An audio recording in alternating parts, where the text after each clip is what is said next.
Hi friends, and welcome back to Her Home and Harvest. We are starting inside because, well, you can't actually see it, but it's super windy out there. I figured I'd just show you a few of the seedlings that we have going on in here and then a couple we have outside.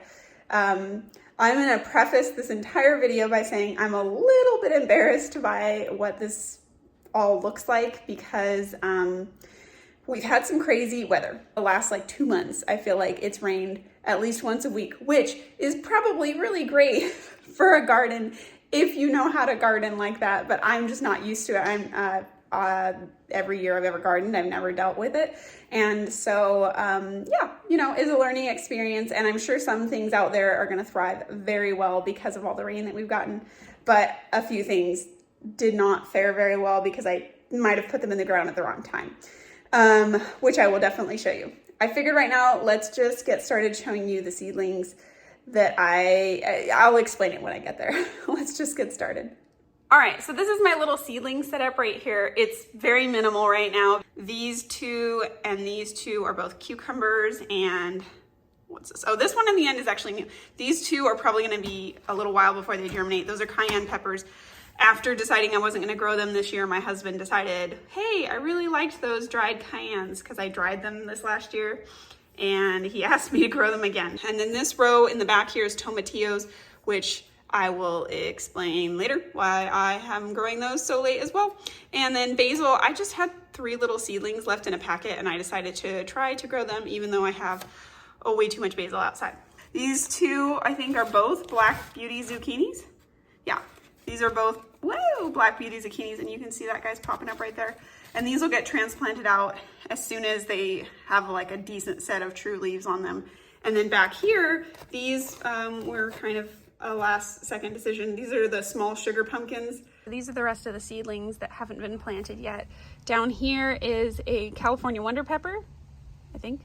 Pretty sure, California Wonder Pepper, and that is that's a cherry tomato right there. And then actually down here, this little guy is also a cherry tomato, and this one is also a cherry tomato. I only need 2, maybe.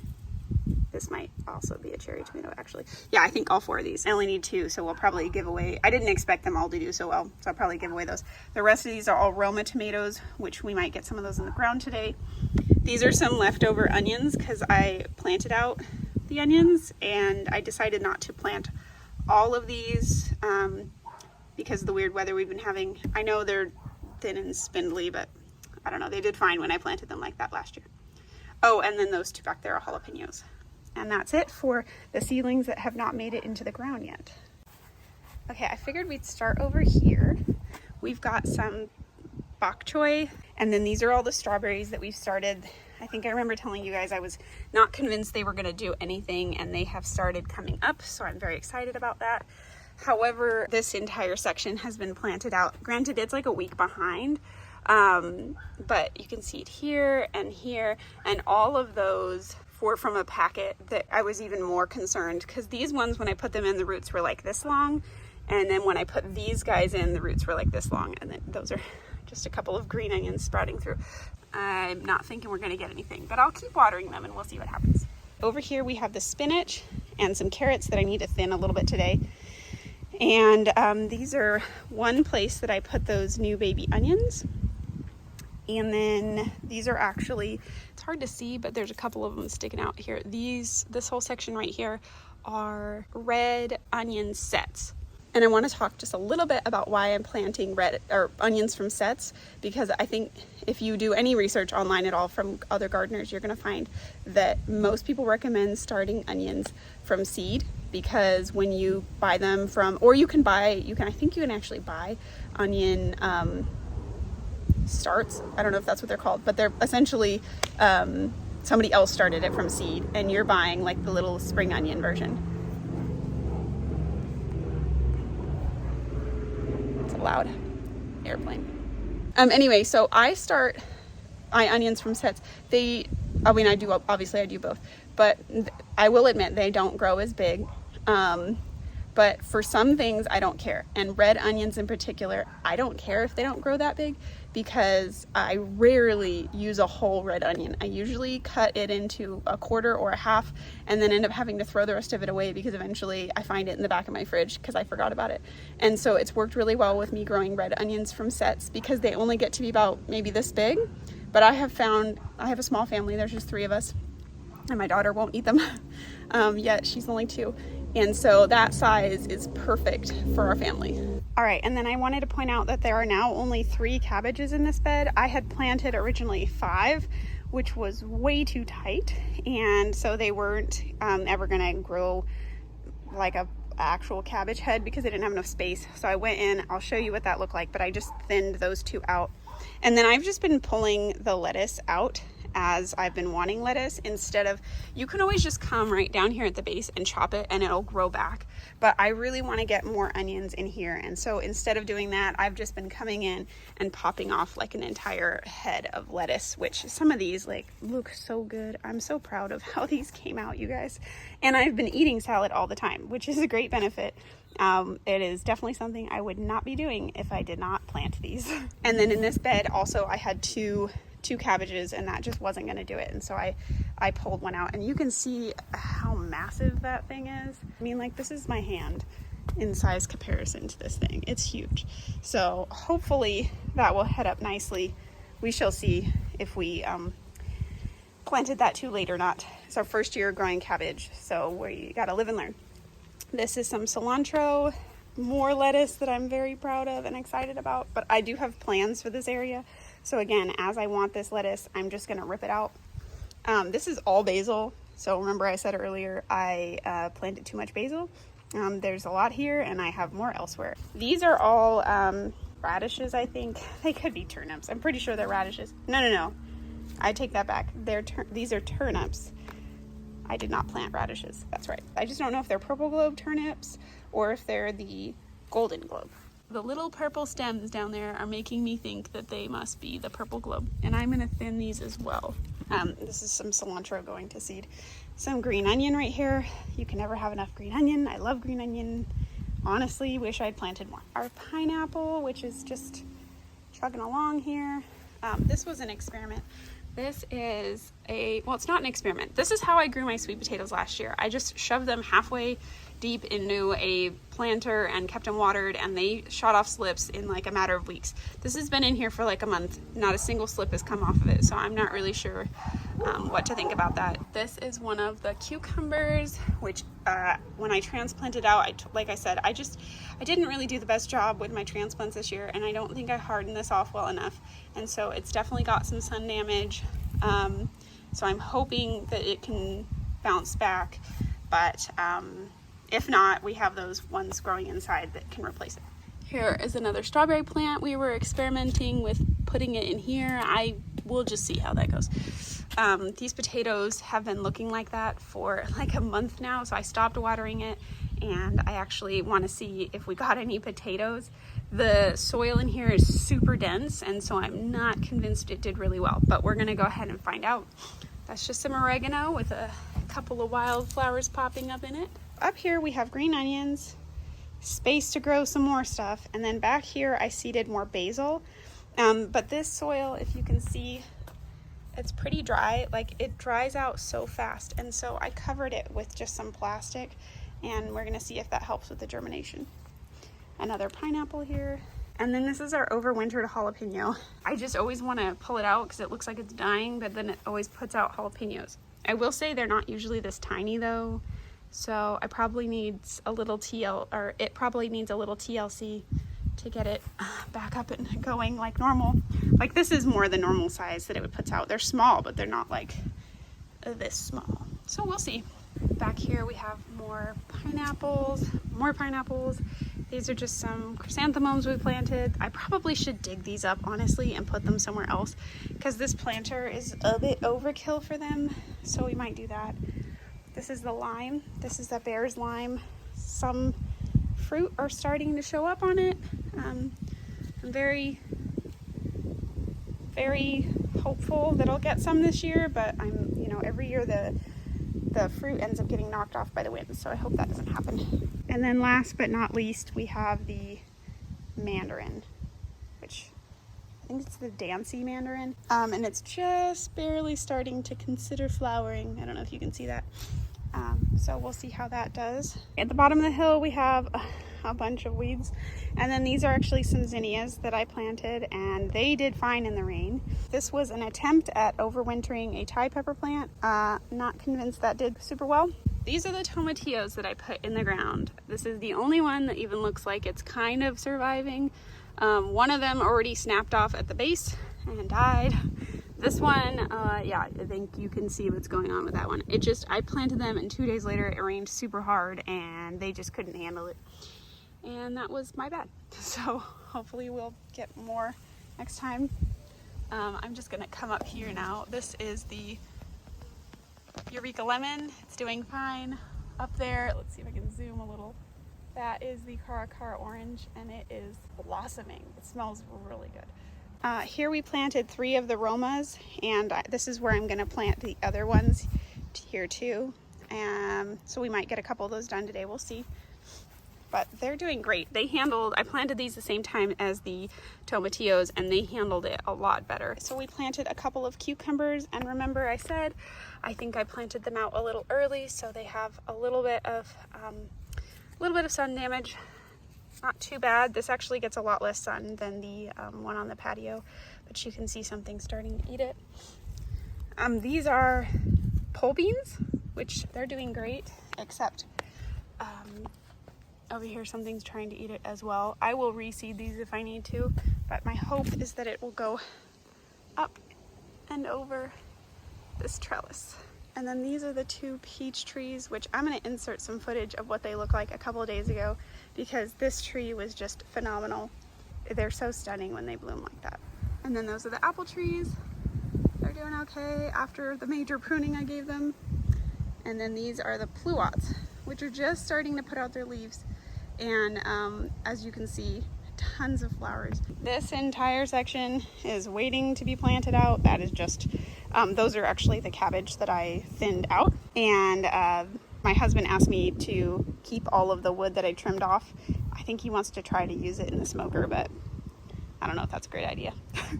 Over here, this entire front section is onion sets, and then behind it is actually more onion sets, and then over here actually those are the onions that I started from seed myself, and if you can see those, I planted them pretty close together, expecting to have to thin them out. And then these are baby butternut squash that we grew last year and I really liked, and so I'm growing some more this year, and I will actually put some more in, but this part doesn't really get quite enough sun yet, so I figured it's going to be kind of a little bit of a succession plant. And then right here I'm thinking we're going to do some sugar baby watermelons. And then up the hill, the avocados are hanging in there. They're obviously flowering, but they did experience a bit of stress. All right, and last but not least, I wanted to show you guys my kale, because I have not come out here in the last few weeks because it's been raining so much, and then this happened. So the kale is gone. It's gone to seed. I'm actually debating on letting it.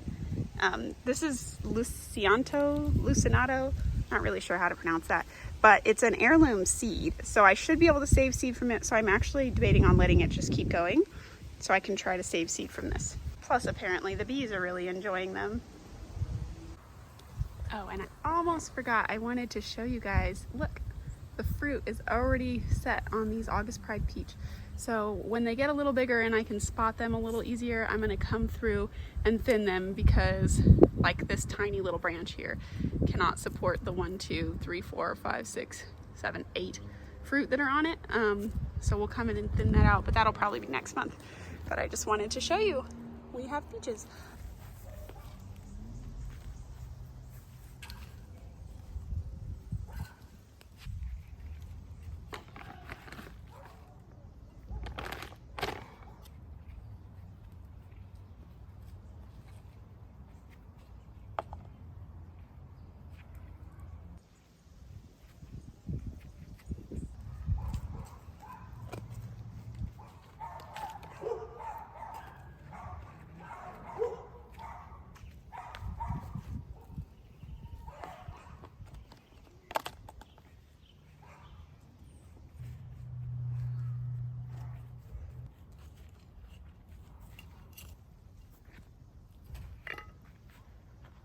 I just wanted to bring you in close for a second to show you how I transplant these.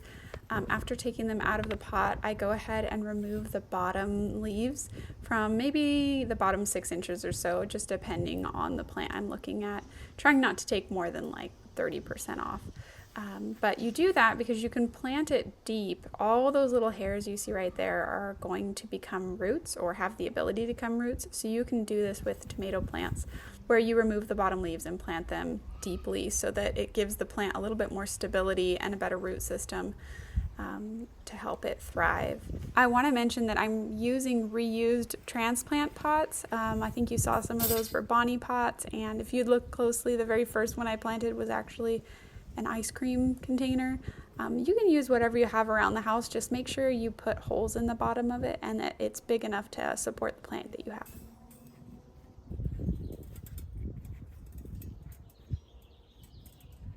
If you have kids, I definitely recommend that you grow potatoes.